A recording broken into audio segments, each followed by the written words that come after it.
നമസ്കാരം. വാർത്തകളും വിശേഷങ്ങളുമായി സൗത്ത് വിഷൻ ന്യൂസിലേക്ക് സ്വാഗതം. ഇന്നത്തെ പ്രധാന സംഭവവികാസങ്ങളിലേക്ക്.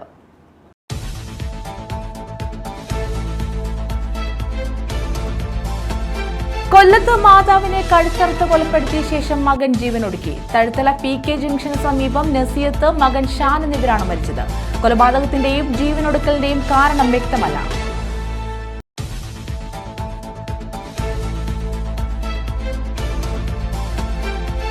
നാടൻ തോക്കുമായി അഞ്ചലിൽ യുവാവ് പിടിയിൽ. അഞ്ചൽ മണലിൽ സ്വദേശി സജോ സാബുവാണ് പിടിയിലായത്. രഹസ്യവിവരത്തിന്റെ അടിസ്ഥാനത്തിലായിരുന്നു പരിശോധന.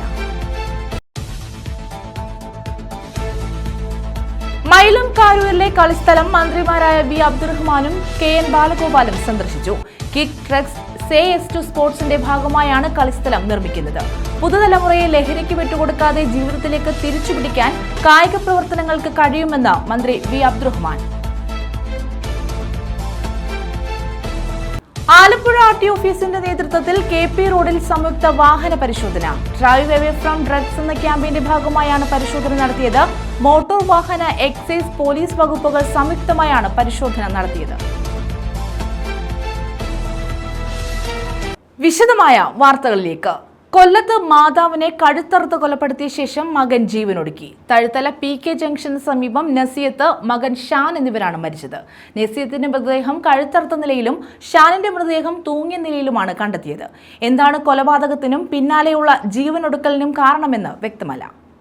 കൊല്ലം കൊട്ടിയത്താണ് അമ്മയുടെ കഴുത്തറുത്ത് കൊലപ്പെടുത്തിയ ശേഷം മകൻ ജീവനൊടുക്കിയത്. തഴുത്തല PK ജംഗ്ഷന് സമീപം 60-കാരിയായ നസിയത്ത്, മകൻ 33-കാരനായ ഷാൻ എന്നിവരാണ് മരിച്ചത്. നസിയത്തിന്റെ മൃതദേഹം കഴുത്തറുത്ത നിലയിലും ഷാനിന്റെ മൃതദേഹം തൂങ്ങിയ നിലയിലുമാണ് കണ്ടെത്തിയത്. കൊലപാതകത്തിനും പിന്നാലെയുള്ള ജീവനൊടുക്കലിനും കാരണം എന്താണെന്ന് വ്യക്തമല്ല. ഇന്നു രാവിലെ വീട്ടിൽ വഴക്കുണ്ടായിരുന്നതായി പരിസരവാസികൾ പറയുന്നു. രാവിലെ ഒരു കോൾ വന്നതിൻ്റെ അടിസ്ഥാനത്തിലാണ് ഫോൺ കോളുകൾ വരുന്നതുകൊണ്ടാണ് ഞാൻ കൂടിയെത്തിയത്. ഇവിടെ വന്നപ്പോൾ ഇവിടെ ഉമ്മ മരണപ്പെട്ട് അവിടെ കഴുത്തറുത്ത നിലയിൽ കിടക്കുന്നു. മകൻ തൂങ്ങി മരിച്ച നിലയിൽ കാണുന്നു. ഇതാണ് ഞാൻ കണ്ട. പോലീസെല്ലാം അവിടെ ഉണ്ട്. ഞാൻ വരുമ്പോൾ ഇത് നേരത്തെ എന്തെങ്കിലുമൊക്കെ വിഷയങ്ങൾ ഉണ്ടായിട്ടുണ്ടാകുമെന്ന് അറിയുന്നു. പക്ഷേ എന്താണെന്ന് അറിയില്ല. ഇതിന് വ്യക്തമായിട്ട് പോലീസിൻ്റെ അന്വേഷണം ഉണ്ടാവണമെന്നാണ് പറയാനുള്ളത്. ഇപ്പം അമ്മയെ കഴുത്തറുത്ത് കൊന്നയാണോ അതോ ആത്മഹത്യ ചെയ്തത്? കഴുത്തറുത്ത നിലയിൽ കാണപ്പെട്ടു. ഇപ്പം വന്നപ്പോൾ കഴുത്തറുത്ത് ഒരു മുറിയിൽ കഴുത്തറുത്ത് കിടക്കുന്നതാണ് കണ്ടത്. പിന്നെ തൊട്ടടുത്ത മുറിയിൽ മകൻ തൂങ്ങി മരിച്ച നിലയിലാണ് കണ്ടത്. ഇപ്പം ഈ നമ്മുടെ മാരകമായിട്ടുള്ള മറ്റ് ഇതുണ്ടല്ലോ, മയക്കുമരുന്ന് കാര്യങ്ങളൊക്കെ ഉപയോഗിക്കുന്ന ഒരു കാലമാണിത്. ഇതെങ്ങനെയാണെന്ന് അറിയില്ല. കൊട്ടിയം പോലീസ് തുടർ നടപടികൾ സ്വീകരിച്ചു. കൂടുതൽ വിവരങ്ങൾ അന്വേഷിച്ചു വരികയാണെന്ന് പോലീസ് പറഞ്ഞു. വളരെ ഞെട്ടിപ്പിക്കുന്ന ഒരു സംഭവമാണിത്. അമ്മയുടെ ശരീരം കഴുത്തറുത്ത നിലയിലും മകൻ തൂങ്ങി നിൽക്കുകയാണ്. സംഭവത്തിൻ്റെ വിശദാംശങ്ങൾ ഇനി പോലീസ് അന്വേഷണത്തിൽ വ്യക്തമാകേണ്ടതാണ്. കുട്ടി പയ്യൻ മകൻ ലഹരി ഉപയോഗിക്കുന്നതായി സംശയമുണ്ട്. അതും പോലീസ് പൂർണ്ണമായി പറയേണ്ടതാണ്. എന്തായാലും ഇത് നമ്മുടെ നാട്ടിൽ ഇതുപോലെയുള്ള കൊലപാതകങ്ങൾ, സംഭവങ്ങൾ ഉണ്ടാകുന്നത് അങ്ങേയറ്റം ആശങ്കാജനകമായ കാര്യമാണ്. സമൂഹം എത്തി നിൽക്കുന്ന വലിയ അപകടകരമായ ഒരു അവസ്ഥയുടെ സൂചന കൂടിയാണ് ഇത്തരത്തിലുള്ള ക്രൂരമായ, നിഷ്ഠൂരമായ കൊലപാതകങ്ങൾ, മരണങ്ങൾ ഒക്കെ നമ്മളെ ബോധ്യപ്പെടുത്തുന്നത്. അപകടകരമായ ഒരു അവസ്ഥയാണ് അത് ചൂണ്ടിക്കാണിക്കുന്നത്. ന്യൂസ് ബ്യൂറോ, കൊല്ലം. KMML സമരസമിതി നേതാക്കളും മന്ത്രിയുമായി നടത്തിയ ചർച്ചയും പരാജയം. സമരം തുടരാൻ സമരസമിതി തീരുമാനം. KMML DCW തൊഴിലാളികളെ സ്ഥിരപ്പെടുത്തണമെന്നാവശ്യപ്പെട്ടാണ് തൊഴിലാളി ഐക്യ സമരസമിതി സമരം നടത്തുന്നത്. KMML DCW തൊഴിലാളികളെ സ്ഥിരപ്പെടുത്തണമെന്നാവശ്യപ്പെട്ടാണ് തൊഴിലാളി ഐക്യം സത്യാഗ്രഹ സമരം നടത്തുന്നത്. സമരം 57 ദിവസം പിന്നിട്ടു. കഴിഞ്ഞ ദിവസം സമരസമിതി നേതാക്കളുമായി മന്ത്രി ചർച്ച നടത്തിയിട്ടും ഫലമുണ്ടായില്ല. കഴിഞ്ഞ 9-ന് വ്യവസായ വകുപ്പ് മന്ത്രി P. രാജീവിന്റെ അധ്യക്ഷതയിൽ ട്രേഡ് യൂണിയൻ നേതാക്കന്മാരും മാനേജ്മെന്റുമായും ചർച്ച നടന്നിരുന്നു. ചർച്ചകളിൽ തീരുമാനമാകാത്ത സാഹചര്യത്തിലാണ് സമരം കൂടുതൽ ശക്തമായി മുന്നോട്ടു പോകാൻ തൊഴിലാളി ഐക്യ സമരസമിതി തീരുമാനിച്ചത്. തൊഴിലാളികളെ സ്ഥിരപ്പെടുത്തുന്നതുവരെ സമരവുമായി മുന്നോട്ടു പോകാനാണ് തീരുമാനം.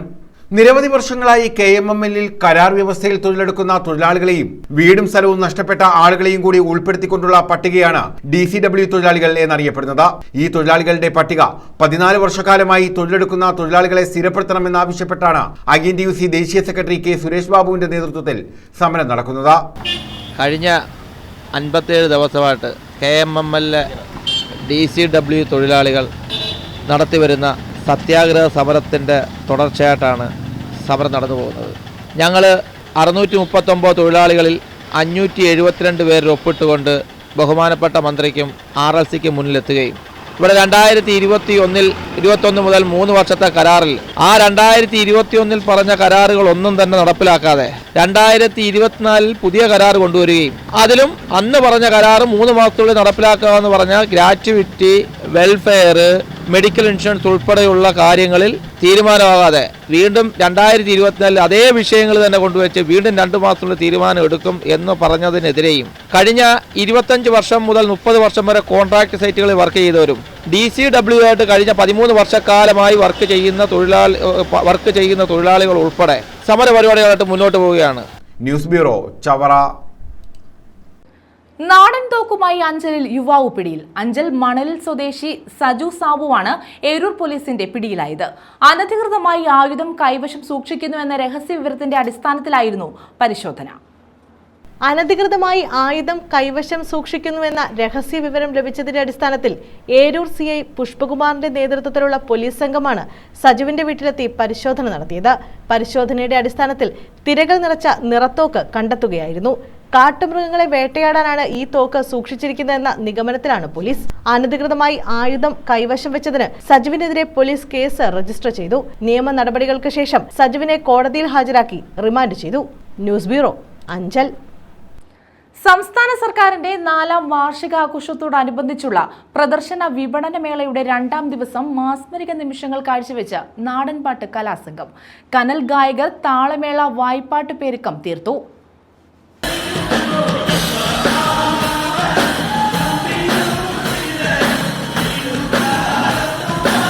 ഒട്ടേറെ നാടൻപാട്ടുകൾ ജനഹൃദയങ്ങളിൽ എത്തിച്ച PS ബാനർജിയുടെ സംഘമാണ് കനൽ.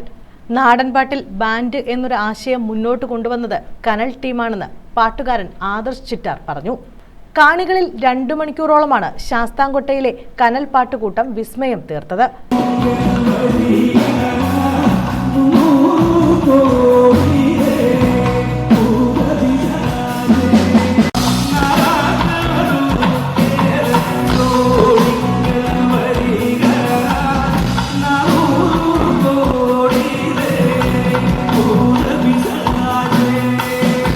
പതിമൂന്ന് കലാകാരന്മാർ ചേർന്ന് 20ഓളം ഗാനങ്ങളടങ്ങിയ അവിസ്മരണീയമായ അനുഭവമാണ് കാഴ്ചവെച്ചത്.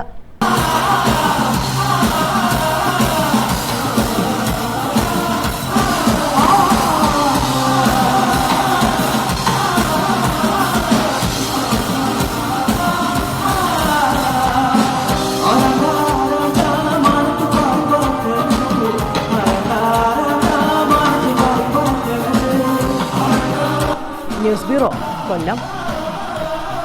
മയിലും പഞ്ചായത്തിൽ നവീകരണ പ്രവൃത്തികൾ പുരോഗമിക്കുന്ന കാരൂരിലെ കളിസ്ഥലം മന്ത്രിമാരായ V. അബ്ദുറഹ്മാനും KN ബാലഗോപാലും സന്ദർശിച്ചു. സംസ്ഥാന സർക്കാരിന്റെ ലഹരി വിരുദ്ധ പ്രവർത്തനങ്ങളുടെ ഭാഗമായി കായിക വകുപ്പ് സംഘടിപ്പിക്കുന്ന കിക്ക് ഡ്രഗ്സ് CS2 സ്പോർട്സിന്റെ ഭാഗമായാണ് കളിസ്ഥലം നിർമ്മിക്കുന്നത്. കേരളം വളരെ ഗൗരവത്തോടെയാണ് കായിക രംഗത്തെ സമീപിക്കുന്നതെന്നും പുതുതലമുറയെ ലഹരിക്ക് വിട്ടുകൊടുക്കാതെ ജീവിതത്തിലേക്ക് തിരിച്ചുപിടിക്കാൻ കായിക പ്രവർത്തനങ്ങൾക്ക് കഴിയുമെന്നും മന്ത്രി V. അബ്ദുറഹ്മാൻ പറഞ്ഞു. സംസ്ഥാനത്തെ ഓരോ പഞ്ചായത്തിലും കളിക്കളങ്ങൾ നിർമ്മിക്കുക സർക്കാർ നയമാണെന്നും കൊട്ടാരക്കരയിൽ 8 ഇടങ്ങളിൽ നിർമ്മാണം നടക്കുകയാണെന്നും മന്ത്രി KN ബാലഗോപാൽ അറിയിച്ചു. MLA-മാരുടെ ആസ്തി വികസന ഫണ്ടിൽ നിന്നും ഇതിനായി പണം കണ്ടെത്താം. യുവതയെ കായിക രംഗത്ത് സജീവമാക്കുന്നതിലൂടെ ലഹരി വ്യാപനം ഫലപ്രദമായി ചെറുക്കാമെന്നും മന്ത്രി കൂട്ടിച്ചേർത്തു. MLA-മാരുടെ ആസ്തി വികസനത്തിന്റെ ഭാഗമായിട്ടുള്ള ഫണ്ട് തന്നെ വെച്ചിട്ടാണ് പ്രവർത്തനം നടക്കുന്നത്. എല്ലാ സ്ഥലത്തെയും പ്രവർത്തനങ്ങൾ ഇവിടെ കുളം ഉൾപ്പെടെ ഉള്ളതുകൊണ്ട് നീന്തൽക്കുളവും സൗകര്യങ്ങൾ വരും. ബാക്കി സ്ഥലത്ത് നല്ല സൗകര്യം എന്ന നിലയിൽ വരുന്ന തരത്തിലേക്കാണ് ഇത്. എല്ലാ സ്ഥലത്തും 8 സ്ഥലത്തും ഇത് വരുമെന്നുള്ളതാണ് ഏറ്റവും പ്രധാനപ്പെട്ട കാര്യം. അത് വന്നു കഴിഞ്ഞാൽ അവിടെ മാത്രം നമുക്ക് നിർത്താൻ പറ്റില്ല. കൂടുതൽ ചെറിയ ചെറിയ കളിക്കളങ്ങളായാലും വേണം, കുറച്ചുകൂടി കൂടുതൽ വേണം. അതെല്ലാം ചെയ്യാനുള്ള കാര്യമാണ്. അപ്പോൾ ഇതെല്ലാം ചെയ്യുന്നത് നല്ല ഒരു പദ്ധതിയിട്ട് സ്പോർട്സ് എക്കോണമി പ്രത്യേക പ്രാധാന്യത്തോടുകൂടി കൊണ്ടുപോവുകയാണ്. മൈലം പഞ്ചായത്തിലെ കാരൂരിൽ 2 കോടി രൂപയുടെ നിർമ്മാണ പ്രവൃത്തികൾ നടക്കുകയാണ്. Indoor stadium, shuttle court, fencing, ചുറ്റുമതിൽ, ഡ്രെയിനേജ് സംവിധാനം എന്നിവ നിർമ്മിക്കുന്നതിനോടൊപ്പം കുളം, ഗ്രൗണ്ട് നവീകരണം എന്നിവയും പദ്ധതിയിൽ ഉൾപ്പെടുന്നു. ചടങ്ങിൽ മന്ത്രിമാർ ഫുട്ബോൾ, ക്രിക്കറ്റ് കിറ്റുകൾ മണ്ഡലത്തിലെ സ്പോർട്സ് ക്ലബ്ബുകൾക്ക് വിതരണം ചെയ്തു. നമ്മുടെ ബന്ധുക്കൾ, വിദ്യാർത്ഥികൾ ഇവരെയൊക്കെ തന്നെ ഏതെങ്കിലും രീതിയിൽ രാസലഹരിയിലേക്ക് അവർ പോകുന്നുണ്ടെങ്കിൽ അവരെ കണ്ടെത്തി അതിനെ ചെറുക്കുക. രാസലഹരിയുടെ വിൽപ്പനക്കാരായിട്ടുള്ള അവരുടെ കണ്ണുകളെ തകർക്കുക. ഇതുമായി ബന്ധപ്പെട്ട എന്തെങ്കിലും വിവരങ്ങളുണ്ടെങ്കിൽ അത് പോലീസ് ഡിപ്പാർട്ട്മെന്റിനെ അറിയിക്കുക തുടങ്ങിയിട്ടുള്ള ധാരാളം മെസ്സേജുകളാണ് നിങ്ങൾക്ക് നൽകാൻ ഞങ്ങൾ ഉദ്ദേശിക്കുന്നത്. കാരണം ഇന്ന് ലഹരിക്കെതിരായിട്ടുള്ള പൊതുസമൂഹം ഉണർന്നു പ്രവർത്തിക്കുന്നു.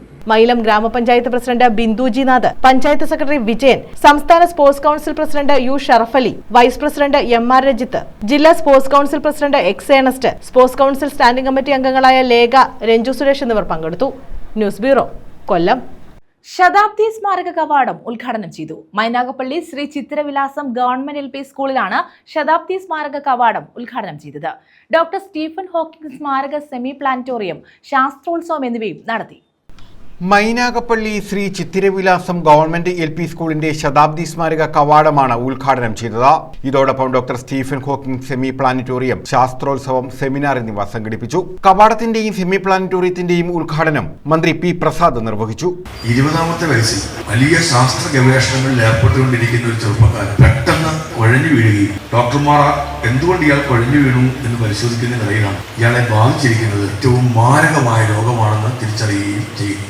20ാമത്തെ വയസ്സ് എന്നൊരു ചെറിയ കാര്യമാണ്. ഒരു ജീവിതത്തിന്റെ പ്രഭാതത്തിൽ ഇങ്ങനെ വിടർന്നു തുടങ്ങുന്നതേ ഉള്ളൂ. ഒരു വിടരാൻ തുടങ്ങുന്ന ഒരു മൊട്ടുപോലെ ഇനി എത്രയോ കാലം പിന്നെയും ബാക്കിയുണ്ടെന്ന് ആലോചിച്ച് നോക്കുക. അപ്പോൾ കുഴഞ്ഞു വീഴുന്നത് ഒരു വലിയ ശാസ്ത്ര രംഗത്തേക്ക് ചുവടുവെക്കാൻ അങ്ങനെ ആഗ്രഹിച്ചു നിൽക്കുന്ന ഒരുപാട് സ്വപ്നങ്ങൾ അതിന്റെ പേരിൽ നെയ്ത ഒരു ചെറുപ്പക്കാരനാണ് കുഴഞ്ഞു വീഴുന്നത്. കോവൂർ കുഞ്ഞുമോൻ MLA അധ്യക്ഷത വഹിച്ചു. ശാസ്ത്രോത്സവത്തിന്റെ ഉദ്ഘാടനം ജില്ലാ panchayat president doctor P.K. Goan നിർവഹിച്ചു. ഗ്രാമപഞ്ചായത്ത് പ്രസിഡന്റ് വർഗീസ് തരകൻ സ്വാഗതം പറഞ്ഞു.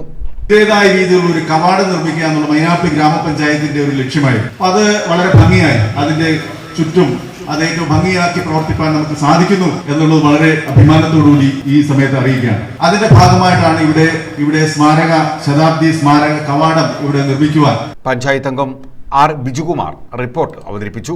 ജില്ലാ പഞ്ചായത്ത് ക്ഷേമകാര്യ standing committee chairman advocate Anilas Kalleli Bhagam, block panchayat president R. Sundaresan, advocate Ansar Shafi, Y. Shajahan, Ushakumari, Manaf Mynagappally, R. Sajimon, Sheeba Siju, PM Syed, Jalaja Rajendran, Shaji Chirakkumel, Shijina Noufal, Rafiya Navas തുടങ്ങിയവർ പങ്കെടുത്തു. News bureau, Sasthamkotta. Alappuzha RT ഓഫീസിന്റെ നേതൃത്വത്തിൽ KP റോഡിൽ മോട്ടോർ വാഹന എക്സൈസ് പോലീസ് വകുപ്പുകൾ സംയുക്ത വാഹന പരിശോധന നടത്തി. ഡ്രൈവ് അവേ ഫ്രം ട്രക്സ് എന്ന ക്യാമ്പയിന്റെ ഭാഗമായാണ് പരിശോധന നടത്തിയത്. മോട്ടോർ വാഹന വകുപ്പ് സ്പെഷ്യൽ സ്ക്വാഡിനൊപ്പമാണ് മറ്റ് വകുപ്പുകളും ചേർന്ന് സ്വകാര്യ വാഹനങ്ങളിൽ പരിശോധന നടത്തിയത്. ആലപ്പുഴ RTO AK ദിലീപിന്റെ നേതൃത്വത്തിൽ രൂപീകരിച്ച മോട്ടോർ വാഹന വകുപ്പിലെ സ്പെഷ്യൽ സ്ക്വാഡിനൊപ്പമാണ് മറ്റ് വകുപ്പുകളിലെ ഉദ്യോഗസ്ഥരും ചേർന്ന KP റോഡിൽ സ്വകാര്യ വാഹനങ്ങൾ പരിശോധിച്ചത്. സ്വകാര്യ ആഡംബര വാഹനങ്ങൾ നിരോധിത പുകയില ഉൽപ്പന്നങ്ങൾ, മയക്കുമരുന്നുകൾ എന്നിവ കടത്താനായി ഉപയോഗിക്കുന്നു എന്ന വിവരത്തെ തുടർന്നായിരുന്നു പരിശോധന. ഇതുകൂടാതെ ഡോക്ടർ, അഡ്വക്കേറ്റ്, പ്രസ് തുടങ്ങിയ സ്റ്റിക്കറുകൾ ദുരുപയോഗം ചെയ്യുന്നു എന്ന പരാതിയെ തുടർന്നും അത്തരത്തിലുള്ള സ്റ്റിക്കർ പതിപ്പിച്ച വാഹനങ്ങൾ പരിശോധിച്ച് അതിന്റെ ആധികാരികതയും ഉറപ്പുവരുത്തി. KP റോഡിന്റെ ഇരുവശങ്ങളിൽ നിന്ന സംഘം 300ഓളം സ്വകാര്യ വാഹനങ്ങളാണ് പരിശോധിച്ചത്. ഒരു വാഹനത്തിൽ നിന്നും നിരോധിത പുകയില ഉൽപ്പന്നം കണ്ടെത്തി. തുടർന്ന് എക്സൈസ് സംഘം പിഴ ഈടാക്കി. MVIമാരായ KS പ്രമോദ്, ബേബി ജോൺ, അജിത് കുമാർ, സിയാദ്, മോഹൻലാൽ, സജീവ് വർമ്മ, അജിത് ചന്ദ്രൻ എന്നിവരുടെ നേതൃത്വത്തിലായിരുന്നു പരിശോധന. സ്പെഷ്യൽ ഡ്രൈവിൽ 32 അംഗ സംഘമാണ് പങ്കെടുത്തത്. സ്വകാര്യ ആഡംബര വാഹനങ്ങളുടെ നിയമലംഘനം കണ്ടെത്താനായി ജില്ലയിലെ പ്രധാന റോഡുകളിൽ മിന്നൽ പരിശോധന നടത്തുമെന്ന് RTO AK ദിലു പറഞ്ഞു. ഏതാണ്ട് 1 മണിക്കൂർ കൊണ്ട് തന്നെ ഞങ്ങൾ 150 വണ്ടി, ഇനിയും കുറേയധികം വാഹനങ്ങൾ ഞങ്ങൾ നോക്കും. സന്ദേശം ഇത്രയേ ഉള്ളൂ. ഏത് സമയത്തും പരിശോധിക്കും, ഏത് വണ്ടിയും പരിശോധിക്കും. രണ്ടാമതായിട്ട് ഞങ്ങൾ നോക്കിയത് വ്യാജമായി സ്റ്റിക്കർ പതിച്ച വാഹനങ്ങൾ, ഡോക്ടറെ ആണെന്നോ ലോയറെ ആണെന്നൊക്കെ പറഞ്ഞിട്ടുള്ള സ്റ്റിക്കറുകൾ പതിക്കുക. അപ്പോൾ അതിൻ്റെ മറവിൽ സ്വാഭാവികമായിട്ട് അവർക്ക് ചെറിയ പ്രിവിലേജ് ഞങ്ങൾ റോഡിൽ കൊടുക്കുന്നു എന്നുള്ളത് കൊണ്ട് തന്നെ യഥാർത്ഥ ഡോക്ടേഴ്സോ യഥാർത്ഥ വക്കീലന്മാരോ അല്ലാത്തവർ ഈ സ്റ്റിക്കറിൻ്റെ ഒരു പ്രിവിലേജ് ഉപയോഗിക്കും. ഇന്നത് നോക്കിയില്ല, എല്ലാം ഡോക്ടേഴ്സ് ആയാലും ലോയേഴ്സ് ആയാലും എല്ലാം നോക്കി അവർക്ക് ഒരു എമർജൻസി സർവീസിൽ പോകുന്നുള്ള പരിഗണനയാണ്. പക്ഷേ വ്യാജമായ സ്റ്റിക്കറുകൾ ആൾക്കാർ പതിക്കുന്നുണ്ട്. ഇത് ഞങ്ങൾ ഇന്ന് പരിശോധിക്കുകയുണ്ടായി. കേസുകളൊന്നും ഇതുവരെ എടുക്കേണ്ടി വന്നിട്ടില്ല.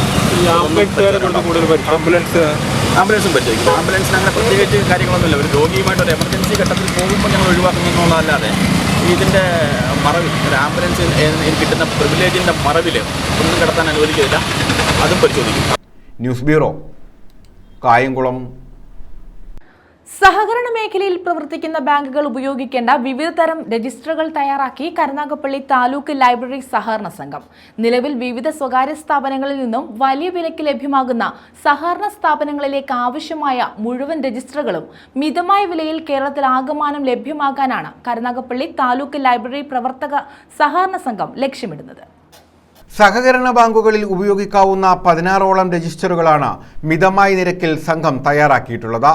രജിസ്റ്ററുകളുടെ വിപണനോദ്ഘാടനം കരുനാഗപ്പള്ളിയിൽ നടന്ന ചടങ്ങിൽ സഹകരണ സംഘം joint registrar general M Abdul Haleem നിർവഹിച്ചു. ക്ലാപ്പന സർവീസ് സഹകരണ ബാങ്ക് പ്രസിഡന്റ് ക്ലാപ്പന സുരേഷ് ഏറ്റുവാങ്ങി. സംഘം പ്രസിഡന്റ് വി വിജയകുമാർ അധ്യക്ഷത വഹിച്ചു. വളരെ കൗതുകകരമാണ് പല പ്രവർത്തനത്തിന്റെയും. നമുക്ക് ആവശ്യമായ രജിസ്റ്റർ വേണമെങ്കിൽ ഈ അൽഫോൺസ് പ്രസിഡന്റ് വിളിക്കുക, രജിസ്റ്ററൊക്കെ വരിക എന്നത് അവര് ഓർഡർ ചെയ്ത് വരുന്നത് വരെ നമ്മളൊക്കെ കൊടും പാതകം ചെയ്യുന്നതിൻ്റെ കൊണ്ട് അവർ attitude.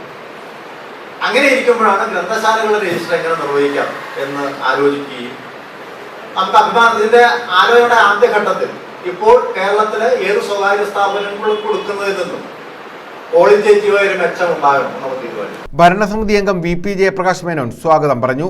Karunagappally assistant registrar K Unnikrishnan, S Ajith, P K Gopalakrishnan, സംഘം സെക്രട്ടറി ബി കെ മാണിക്യം എന്നിവർ പങ്കെടുത്തു. News bureau, Karunagappally. പ്രധാന വാർത്തകൾ വീണ്ടും.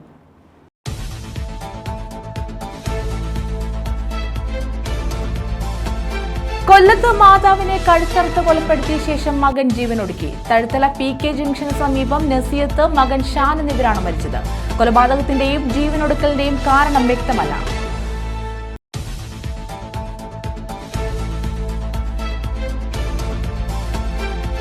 നാടൻ തോക്കുമായി അഞ്ചലിൽ യുവാവ് പിടിയിൽ. അഞ്ചൽ മണലിൽ സ്വദേശി സജോ സാബുവാണ് പിടിയിലായത്. രഹസ്യവിവരത്തിന്റെ അടിസ്ഥാനത്തിലായിരുന്നു പരിശോധന. മയിലും കാരൂരിലെ കളിസ്ഥലം മന്ത്രിമാരായ വി അബ്ദുറഹ്മാനും KN ബാലഗോപാലും സന്ദർശിച്ചു. കിക്ക് ഡ്രഗ്സ് S2 സ്പോർട്സിന്റെ ഭാഗമായാണ് കളിസ്ഥലം നിർമ്മിക്കുന്നത്. പുതുതലമുറയെ ലഹരിക്ക് വിട്ടുകൊടുക്കാതെ ജീവിതത്തിലേക്ക് തിരിച്ചുപിടിക്കാൻ കായിക പ്രവർത്തനങ്ങൾക്ക് കഴിയുമെന്ന് മന്ത്രി വി അബ്ദുറഹ്മാൻ. ആലപ്പുഴ RT ഓഫീസിന്റെ നേതൃത്വത്തിൽ KP റോഡിൽ സംയുക്ത വാഹന പരിശോധന. ഡ്രൈവ് അവേ ഫ്രം ഡ്രഗ്സ് എന്ന ക്യാമ്പയിന്റെ ഭാഗമായാണ് പരിശോധന നടത്തിയത്. മോട്ടോർ വാഹന, എക്സൈസ്, പോലീസ് വകുപ്പുകൾ സംയുക്തമായാണ് പരിശോധന നടത്തിയത്. ഈ വാർത്താ ബുള്ളറ്റിൻ പൂർണ്ണമാകുന്നു. നമസ്കാരം.